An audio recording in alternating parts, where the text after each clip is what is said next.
Hey, what's up, everybody? We have a new YouTube channel. Make sure you subscribe right now. Leave a comment on the video. Share it with your friends. It's also a podcast, 3 and Out, wherever you listen with me, John Middlekauff, Apple, Spotify. We have you covered, as well as thevolume.com. We have merch. Check out. I got 3 and Out hats right now. Thevolume.com. Search the podcast. Buy some merch. What is going on, everybody? Lot happening in the draft.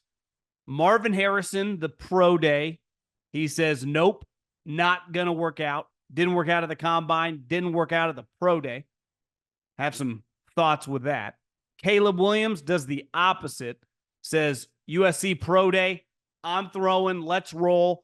Big spectacle down at SC. Kind of felt like a throwback back to the Pete Carroll days, at least some of the videos I saw. Obviously, a lot of NFL GMs, coaches, assistant coaches, and obviously tons of scouts there watching, including Keenan Allen, his new teammate. And the NCAA tournament's about to start. And I think it represents part of why football, there are parallels, why the NFL and just football in general, college as well, is so big right now. So fun little podcast today because I used to go to these pro days, and I used to be a part of them when I worked in college football at Fresno State. We had a couple big pro days and have some thoughts in terms of their importance, what's underrated, what is overrated. It's obviously fun. It's the last time, at least publicly, we get to see some of these guys, because a lot of players will do private workouts for coaches and front office members, but no video on those. The teams keep those very under wraps, and we never get to see clips of guys rolling left and throwing 70-yard bombs, which, listen, we can argue how important that is or not. It is fun to watch. I'm not going to lie. Whether you're a fan, whether you're a scout, whether you're a coach, it is enjoyable to be there and watch a dude like flip his hips and let the ball rip. So we will dive into the pro day circuit for sure. But before we dive in to old Marvin Harrison Jr., I got to tell you about my friends. Grab your smartphone, download the official ticketing app of this podcast, Game Time. And when you do, if you want to go to a game, college or pro, if you want to go to a concert, listen, springtime, the sun is coming out, festival season about to be upon us. You want to go to a concert, go enjoy yourself, have a few pops, watch some live music. Love doing that. Just look it up on Game Time. What you want to go to, where you want to go see it, how much you're willing to pay. It gives you price points, and it gives you sight lines. Just download that Game Time app. Promo code, my name, John, John, promo code John. Save yourself $20, your first pair of tickets. Game Time, promo code John. Okay, Marvin Harrison Jr. did nothing at the combine, and again did nothing at the pro day. And my first reaction was, who gives a shit? I honestly don't care at all. Not that I'm indifferent, but just I don't think it matters. I never thought these pro days for top-level prospects did anything. Now, one, I would say, question mark with Marvin Harrison relative to some of the other guys in the class is explosion. And if he knows he's not going to run the fastest 40 time, if there's a 4.52 potential, a 4.50, and some of these other guys end up running low 4.4s, could hurt him. I've seen it hurt guys. Keenan Allen, Devontae Adams. Now, those guys, Devontae ran in the high 4.5s. Keenan was really slow, fell to the third round. Even if he ran a 4.60, do I think the guy's falling out of the first round? Of course not. Could that be the difference of going 7th and 15th? Yeah, it could. Because I say it all the time. The draft is about the process of this. Obviously, the film, in theory, should be worth 95% of your operation. The film and your character. Who you are as a guy, your work ethic, your study habits, your love of football, everything that goes along with being a football player off the field matters a lot. Then your actual ability on the football field matters the most. And Marvin Harrison now, multiple year starter, 2 years in a row, 14 touchdowns each year, 77 catches a year ago, 67 this year. He's been an extremely productive player. He's easily been non-quarterback, beside like Brock Bowers, probably the best player of the last couple years in all of college football. Not debatable. Doesn't mean he's the best prospect, right? It's why a lot of people, rumors are coming out, and I think it's fair to say not every team is going to have him as the number one wide receiver. He might be 2 on some boards, he might be 3, and he might be number 1. I say it all the time, like during the draft, historically, it's like this guy fell. It's like he went pick 40. Like that's fall, a bunch of quarterbacks, offensive linemen. He was the 4th wide receiver off the board. I don't know if that's a tumble. A lot of good players go on the second day. Now, that's not going to be the case with this guy. He's going to go, he's a lock top 12 pick. But I think the way he's talked about in the media, being some can't miss all-time great prospect, like he's not Julio Jones coming out of college. He's not Calvin Johnson or Larry Fitzgerald coming out of college. He's viewed as a guy, and I hate this, that basically can't miss, which we know isn't true. But his ceiling is not even viewed as his dad. He's viewed as a really, really high floor guy who's a really good player. It's why I think he'll end up going somewhere between 7 and 12.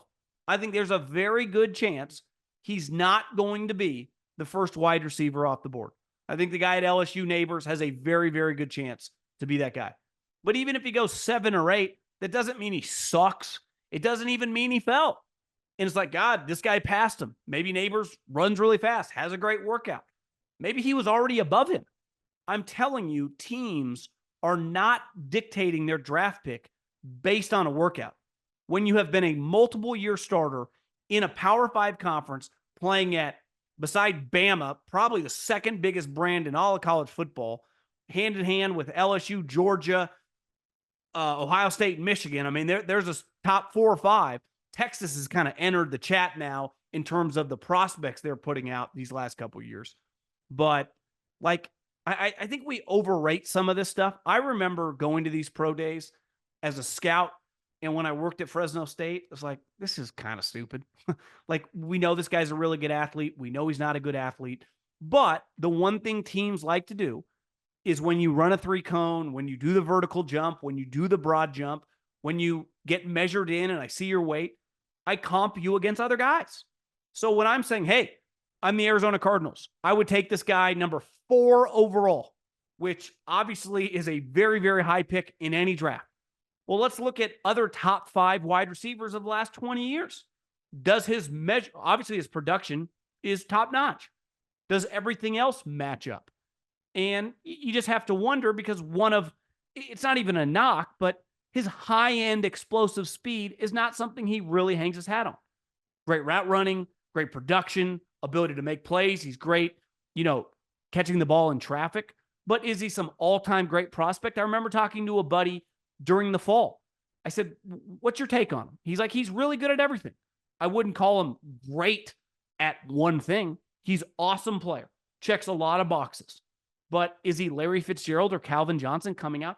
It's why I've said for a while now, the media hype on these guys can just grow and grow and grow and grow. And it's almost unfair to the player, because I think the reaction, if he's not the first wide receiver off the board, it's like, oh, where I wonder if you polled 32 teams, what if I told you 18 of them had him as the second wide receiver? You wouldn't think that is crazy. But and I love Mel Kiper or Daniel Jeremiah or all these guys that make mock drafts have him as the number 1 wide receiver, it's a shock for the fans. But the media doesn't determine where you go. The teams do, the decision makers. But what do you learn as like a young professional, right? When you're in business classes or you first get a job, it's like, listen, don't waste your time if you're in sales talking to someone that has no pull, and spend a lot of your effort and your energy on that guy. They have no decision-making power. Find a way to get to someone who is in a decision-making capacity. So myself, yourself, anyone that covers the sport, any mock draft is irrelevant. All that matters is the Cardinals, the Chargers, the Bears, all these teams that are drafting in the top 10. Like, what do they think? Who do they want? And I can already see it coming that I have no problem with him not working out. He's standing on what he did, and what he did was awesome. I think the question mark in the NFL is his speed. And if he did run, I saw Florio, a clip on YouTube, like, what if he did run a 4.60? That obviously wouldn't be great. That wouldn't fucking knock him to pick 45, but that could be the difference of maybe he'd be the third wide receiver. Maybe it would go LSU, Washington, then him, which, well, if all three become great players, is it that crazy? AJ Green, once upon a time, was not the first player off the board because Julio Jones was. Right? So I just think we make a big deal, and it's a big deal even in the NFL in terms of what you're talking about right now, because it's all that's going on. No one's playing football. We haven't put on helmets or pads in months. The combine, I think, is one of the more overrated in terms of the workout, things that happens during the draft process. Where it does matter is he is meeting with these teams. He is sitting down with the offensive coordinator, the wide receiver coach, the head coach, the GM, given that he's going to be a top 10 pick, the owner. When I was with the Eagles, and first couple of years, we had later picks in the first round, any guy that we were thinking about drafting really high, the owner met with. So, like one of these stories that came out during the combine, who was in the Washington draft meetings? Josh Harris. Because if I just paid billions of dollars for a team and I'm the owner, ultimately, like, I can hire or fire you if it fails, but I'd be interested to hear what the guy talks like. It doesn't mean I'm going to tell you who to draft, but like, I've been in enough high level situations with successful people. Like, I kind of want to see, it's one thing to see it on film and all this stuff gets filmed. The pro day workouts, the interviews, everything is filmed in the NFL. It's another thing to be there in person. I've been saying this forever. Zooms are awesome. I love Zooms. But I remember several years ago, like, everyone's going to work from home. No one's going to travel. It's all going to be Zoom. It clearly has a huge role in our professional lives, right? But there is nothing like, when I went to the combine, talking to Andy Reid in person, bullshitting with Howie Roseman or Jason Light in person. I can text those guys. I can text my scouting buddies. Well, when I go out and we have a beer and talk, your reaction is just much more powerful. There's a different, that's how humans are built, to be in person. And I think that during the draft process, most of the GMs, the overwhelming percentage of GMs, don't get to travel during the season because they got to stay with the team. Obviously, the head coaches never go to schools during the fall, let alone even watch very much college football at all. So this, over the last month and over the next month, is their first reaction. Tape matters. And he's a baller on film. Just like a lot of the guys that are going to get drafted in the top 15 or 20. I got to get to know the person.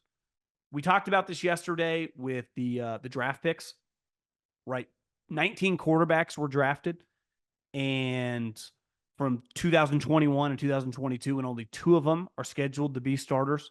I would say keep an eye on Fields. I'm not exactly penciling in. I pencil in Russell Wilson. Wouldn't put him in Sharpie. You never know. But a lot of those guys didn't make it. And some of them physically, they didn't have the talent. Clearly, mentally and emotionally, some of them were overwhelmed. Zach Wilson, you saw Mac Jones, melt like a cup of ice in the Arizona summer. That stuff matters. Look at the great players over the last just 5 or 6 years in the NFL. How high level their football character was. Just think of the last 2 guys that retired. Aaron Donald and Jason Kelce. Every story you read about the guy, every time you hear a coach, a teammate, anyone who's been around them discuss them, it's not just about how awesome they were on the field. The majority of stuff that you hear is like, incredible worker, incredible drive. His ability to give everything he had Monday through Saturday to get prepared for Sunday was unlike anything we'd ever seen. That's what separates great players. Obviously, there are some guys who can get away with it for a little bit, but I would say the overwhelming majority of all pro level guys at any position are just the football character, the intangibles, the work ethic, the training is just on a different level. And this is the time of year you try to gain that information. Obviously, your scouts during the fall have dug on that. So you feel pretty good about it. But you dig even deeper. You go, listen, am I going to take Marvin Harrison Jr. with the 5th overall pick and give him $28 million?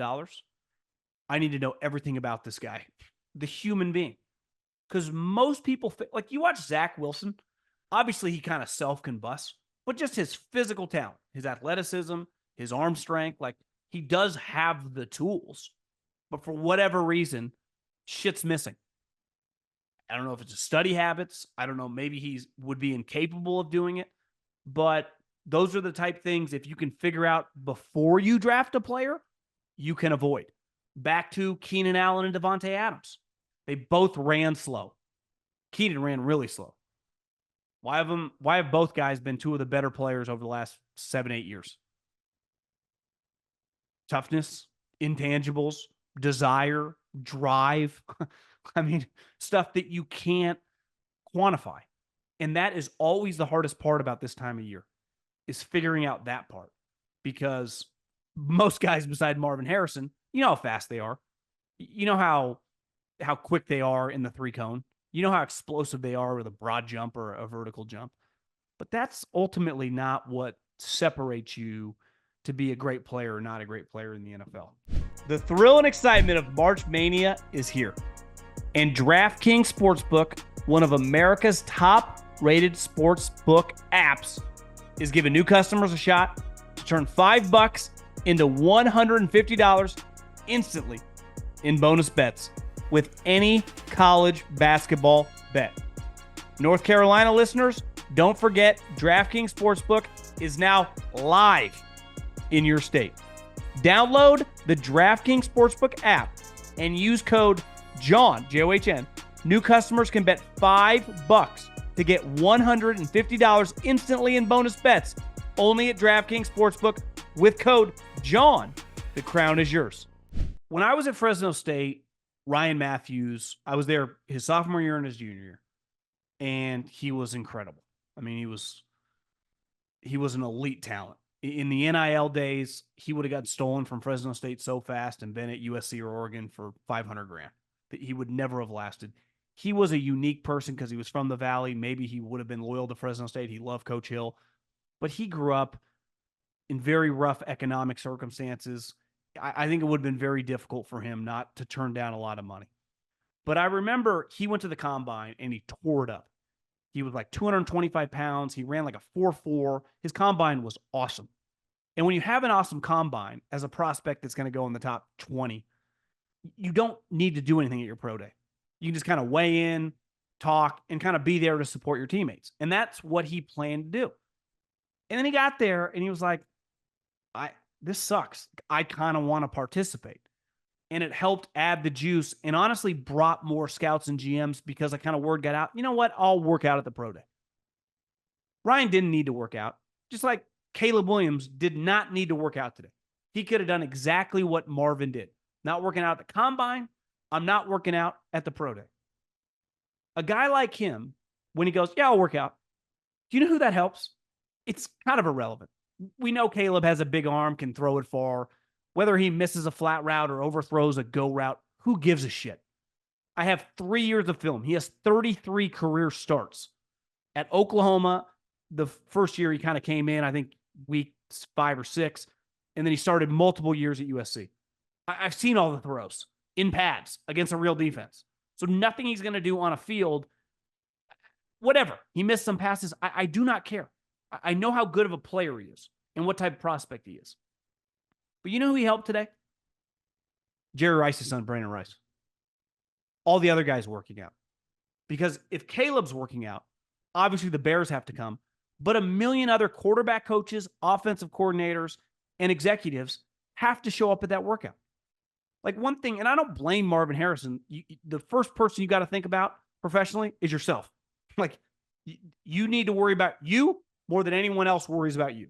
So it's not Marvin Harrison's job to elevate a pro day, but Breer wrote, because I just typed in Marvin Harrison to X, and I saw that most GMs and coaches were going to avoid that pro day because he wasn't working out. and a lot of their other prospects were mid to late round guys. They weren't going to go. Well, the moment Caleb goes, I'm working out, what happens? We're all going to that one. And that elevates your teammates. And I remember the Ryan workout helped all the other guys that were fringe draft picks, undrafted free agents. They got all these eyes from GMs, from coaches, from coordinators. And these pro days for the elite guys, whatever. But for a guy that's like, yeah, he's a fringe draftable player, has a great workout. What do you think gets discussed in a week, in 2 weeks, in these draft meetings? I saw this guy work out. I really like him. I talked to him. Got a good head on his shoulders. All his character write-ups, great. Like, I think we should do more work on this guy. And so to me, Caleb today was less about him and was more about what he did for his teammates. And then he went on with Colin. I clicked on a couple other videos. It's pretty impressive. Like, you just watch him talk. Like, yeah, a high-level guy. Very well spoken. I haven't seen him talk that much over the last couple years. Part of it is USC. One thing Lincoln needs to work on is stop being so cloak and dagger. The one thing Saban did a good job of, and Kirby now does, is like, just fucking stop worrying about the media, right? Let your guys just talk. Stop trying to play defense against them as well as the opponent. Just focus on football. The media is just an added element that any of these guys that are going to play in the pros have to get used to. And I like Lincoln Riley, but one, he obviously has to put more of a premium on the defensive side of the ball, but he also has to kind of get away from the small town. Like, you're in the big leagues now. Norman is the big leagues in terms of the program, but it's a small town. Like, you're in fucking USC. Bright lights, baby. Pete Carroll. Everyone's welcome. Bring in all the cameras. Bring in and Lincoln operates the opposite. So it's harder. Like, it's not like it was under Pete Carroll and the Matt Leinart, Reggie Bush days. So you just don't see this guy talking as much as you do like the Alabama, Michigan, and Ohio State guys. And watching him today conduct these interviews, you're like, God, high-level guy. Like, seems like a really, really intelligent guy. Now, I'm not saying you can make some grand, observation and set it in stone based on a couple interviews, but you can get a feel for, like, yeah, guy's pretty smart. Guy can handle himself with a camera in his face, because there are going to be a lot of cameras in his face. And I think this was decided a long time ago. Today is kind of irrelevant. It's just another opportunity for Eberflus, Ryan Poles, Caleb working out, gets Keenan Allen there. He's in the Bears uniform. It just feels like this thing's been over for a long time. That's why I thought the Justin Fields conversation was just starting to get tired. Like, guys, they lucked in's the wrong way to put it, because he made a great trade to get that number 1 overall pick, and the trade he made with Carolina is an all-timer, but you don't pass on the opportunity to upgrade when you have the chance. If they had the pick, if they had the 9th pick and the 15th pick, yeah, maybe Justin Fields is still on the team. Maybe he's not, but it would be a conversation. This was never a conversation. The only thing we had to wonder until he was traded is, what are they going to get for him? And anyone acting like they were getting a second-day trade doesn't know the sport and doesn't understand the economics of it. Like, I have no problem with the Bears trading him for a 6th-round pick, because that was his value. And now they have the opportunity to get a guy that, listen, I don't know. A lot of different opinions. Some people think this guy's overrated. Some people think this guy's going to be a star. I would be shocked if he's not a solid player. Obviously, he can get the hero ball syndrome. But one thing he mentioned to Cowherd on the interview when he was on the Herd, he thinks the last couple of years helped him go through some adversity. One, he didn't start as a true freshman. Spencer Rattler did. He ended up getting benched, and Caleb took over. And then this year, usually when you're at, a top program, you're going to win a lot. Think about some of Lincoln's other guys, Baker Mayfield and Jalen Hurts and Kyler Murray.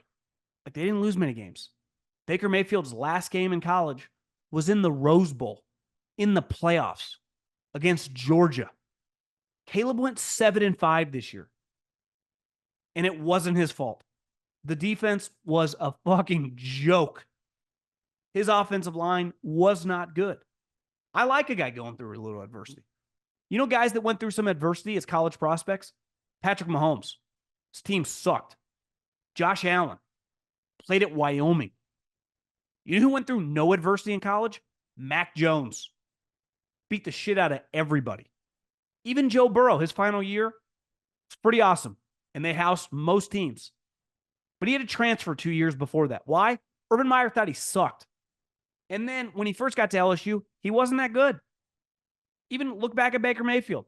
Had to walk on at Tech and then again at Oklahoma. So guys that the NFL is hard. Any profession that is very competitive is difficult. And when you're young, like, you don't handle your emotions as well. So when you have been through stuff, it's easier to react to craziness coming at you. Why? Because craziness is going to happen.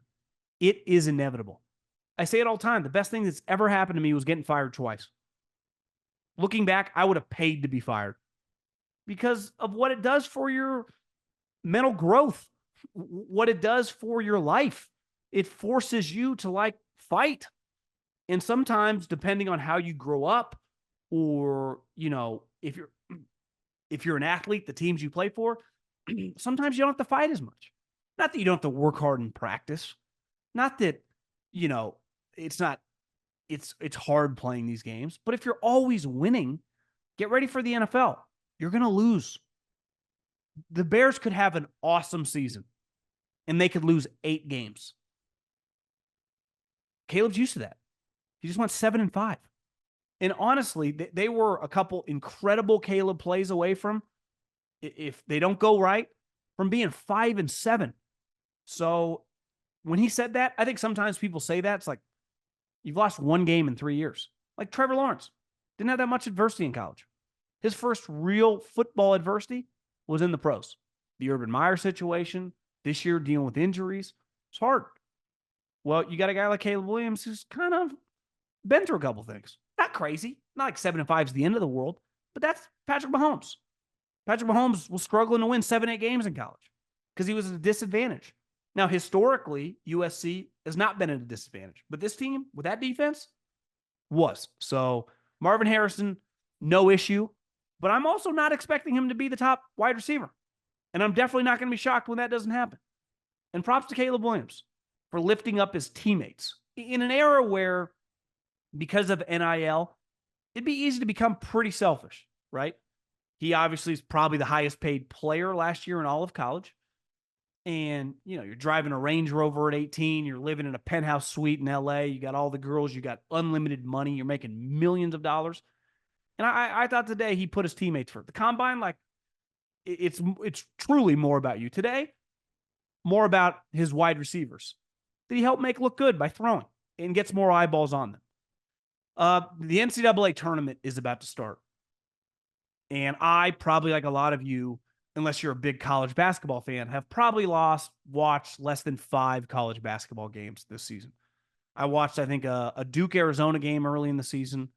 I've watched a couple St. Mary's Gonzaga games. But I probably, this calendar year, have never watched less college basketball. Yet over the next 3 weeks, and definitely over the next 4 days, I will have on multiple TVs with all the games. I will be glued. And I don't even know if I'm going to gamble that much because I don't even know what I'm gambling on. Now, I might gamble a little bit because I got a little issue, but I'm going to be glued. And the reason a lot of people are going to be glued is because there's urgency. Because all the games, all the dribbles, all the baskets, everything matters. If you lose, you're done. The game-winning shots, you become a legend.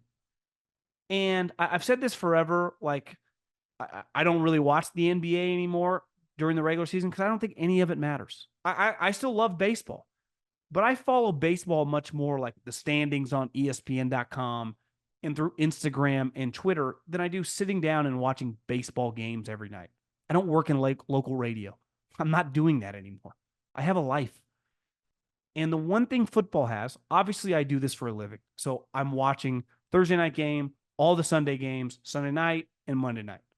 And I can't miss them. So I don't even do things on Thursday and Monday nights that definitely Monday night, not people are going out, but Thursday, like, I ain't going to dinner or anything at my house. But so are a lot of people. Because in the sport of football, even though you can lose games and still make the playoffs, Every game feels big. Every moment in the sport feels important. And in 2024, and I say this all the time, that has never mattered more. When baseball was in its heyday in the 70s, the 80s, society was a lot different. We didn't have as many options. When my dad was growing up in like the 50s and the 60s for entertainment, he had to read. I hate myself that I don't read enough, but I've never been more curious. I never feel like I've never felt more driven to learn. And now I learn through podcasts, book on tapes, and YouTube. We just got this Roomba for the house. It's incredible. The thing does this thing where I'm sure anyone listening that has one, it has like a mind of its own. It maps your entire house. 20 years ago, you had to vacuum. You had to have the vacuum in your house. Now I press a button on my phone and I can click the individual rooms I want it to go. And if I want that thing to mop, I just pour some water and press the mop function. Our time has never been more split in different areas, and our options have never been greater. And I think the downfall of the NBA, which is just getting destroyed with television ratings, is the basketball a little worse? I personally think so. But it doesn't feel like it matters. The playoffs matter. The big games in May and June, who's going to be a champion, who's going to win the conference, matter. Same thing with baseball. October baseball is thrilling. But a game in the middle of June against two teams that are 500, you do not have to watch. Yet in football, it feels like you always have to watch. And listen, the sport is the sport. You can't play 7 days a week. You can only play once a week. And even now they've kind of, I would say amplified that and tried to push the envelope by having the Thursday night game, which economically has benefited everyone in the league, starting with the players. But I think urgency in any entertainment product when it comes to these sports is such a big, valuable driver of our interest. I'm not a big fight guy, right? When it comes to UFC, though I respect it a lot. I do understand when there's something big on television, I got to watch. Like when I was in college, Oscar De La Hoya fought Floyd Mayweather. Fight sucked, but you couldn't miss it. And for a long time, boxing was king because when Mike Tyson was going to fight someone, you had to watch. It's why when Jake Paul and Mike Tyson fight on Netflix, I heard Chris Mannix say this. He thinks it's going to be the most watched fight in the history of sports. And it might not even be close. Now, it's not pay-per-view. It's just on Netflix where I don't even know how many, worldwide subscribers they have, hundreds of millions. But it's going to feel important. Just like the next time, if Conor McGregor ever comes back to the octagon, it'll set records. Because you're like, I can't miss this. And listen, I love golf, but the Valspar this weekend doesn't really matter. It honestly is kind of irrelevant to the grand scheme of things. Now it matters for individuals to make money. If a first-time winner wins, it changes the course of his career. But in the grand scheme of things, doesn't mean shit. It really doesn't. You could argue in that sport, the only things that matter now are 4 weeks a year. They've always been important, but now with LIV, the 4 majors are all that matter.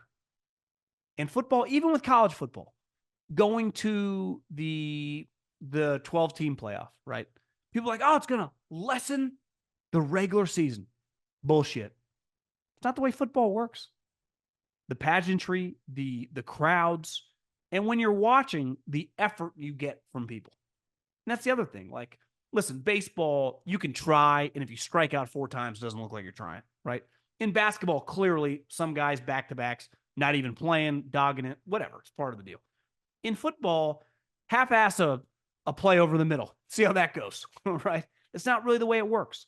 So I can't wait for the NCAA tournament. And I couldn't name 5 college basketball players. Could not do it. And now with all these coaches, like Coach K's gone, Boeheim's gone, I don't even think I could name 5 college basketball coaches. And I'm a sports junkie, dedicated my life to watching sports on television. And it won't matter. Urgency.